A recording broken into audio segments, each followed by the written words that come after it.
Lorsque le Niger demande le départ des soldats américains du sol nigérien, je vois des vendus, parce qu'il y a des vendus en Afrique. Je vois des vendus qui disent que ça va fatiguer le Niger et que le Niger devrait remettre ça plus tard, se consacrer sur autre chose. Laisser les soldats américains, parce que selon ces vendus, ils ne causent pas problème au Niger, comme le faisaient les soldats français. Et que ça va vraiment endommager les relations bilatérales entre le Niger et les États-Unis. Il y en a qui vont même, des mythomanes, qui vont même dire « Oh, l'Amérique va couper ses aides au Niger. Ça va vraiment se chauffer. Les États-Unis, c'est pas la France. » Oui, la France peut mettre une certaine restriction, mais les États-Unis, c'est plus fort, c'est plus lourd. Le Niger va tirer le diable par la queue. Ça me fait rire. Ça me fait rire parce que vous savez que ça, c'est des gens qui ont été...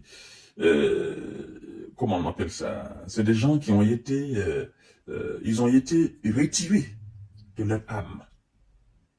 C'est des gens qui n'ont aucune conviction dans leur vie. C'est des gens qui ont été totalement dominés par la peur. Et ce type de personnes, des gens qui parlent comme ça, en réalité, il ne faut pas tisser d'amitié avec ces genres de personnes. Parce qu'ils vont toujours vous ralentir dans votre processus de développement.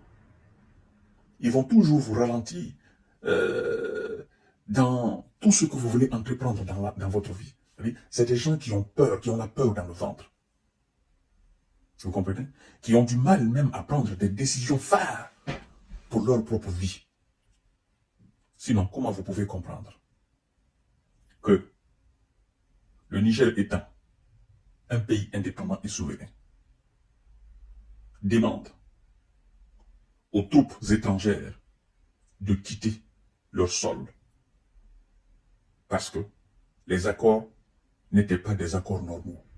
Et même si ces accords étaient des accords normaux, si le Niger venait par exemple à prendre la décision de stopper ces accords militaires, le Niger fait juste un courrier officiel à l'administration Biden ou à l'administration du pays auquel appartiennent ces soldats, ou du pays avec lequel le Niger alors aura traité ou aura signé des accords militaires.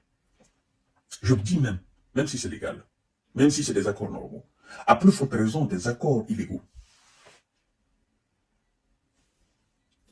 Je vais vous rafraîchir la mémoire. Pour ces peureux, je vais vous rafraîchir la mémoire. Vous savez, après la Seconde Guerre mondiale, de 1945, les Américains ont voulu garder une partie de leurs soldats en France. Renseignez-vous très bien. Vous allez confirmer.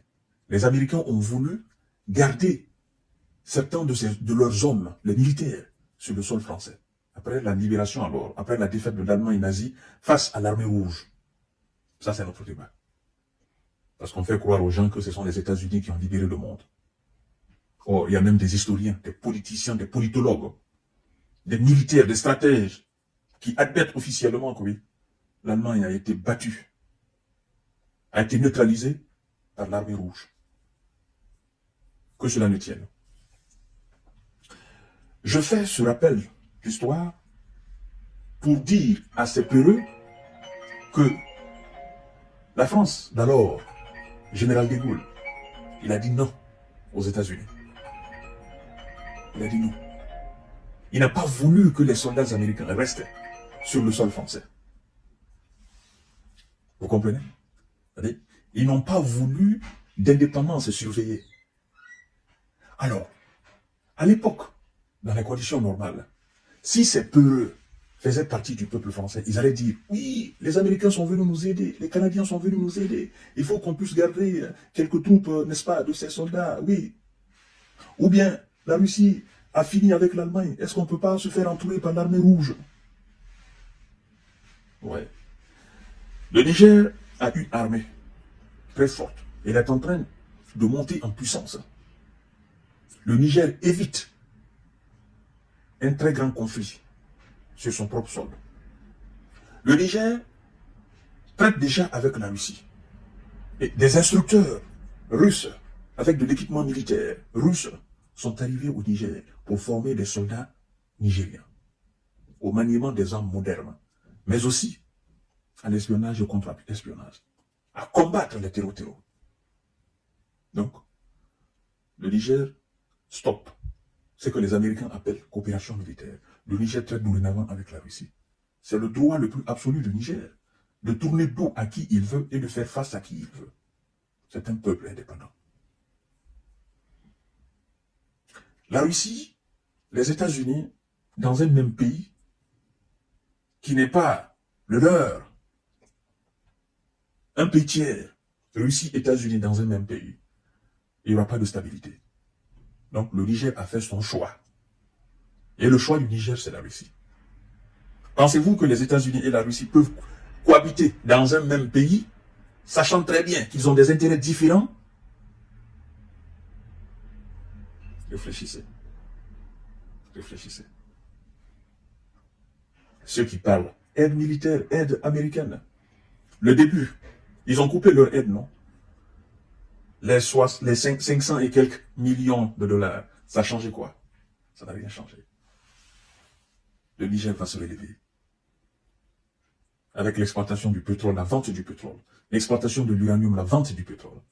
Et surtout, quand le Niger finira de construire sa centrale nucléaire civile afin d'électrifier tout le pays, ça sera un paradis sur terre.